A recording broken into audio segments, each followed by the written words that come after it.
Hey, I'm Jessica Washick, and today I'll be showing you a tutorial on how to do this graphic and colorful nail style. I'm using a variety of Orosa nail polish, tinfoil, and nail art brush of your choice. I like going between a striping brush and a detailing brush.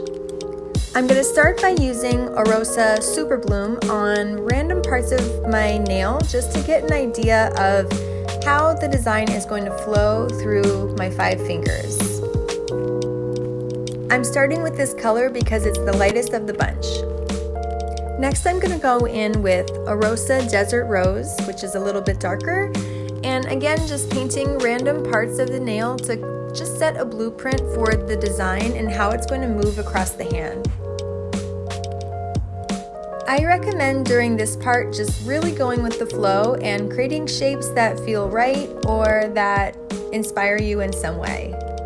Next, I'm going to use Orosa Saguaro, which is a beautiful deep green, and again we're just going to be painting random spots throughout the nail. These shapes don't have to be crisp or clean, we're just setting the foundation for the design.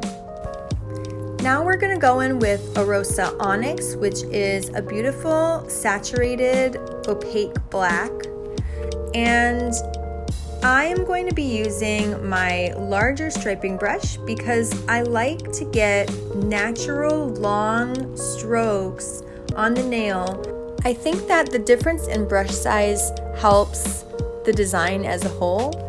So we're going to go in between the colors that we already color blocked on our nail, and we're going to block them off and divide them freehand using wispy strokes.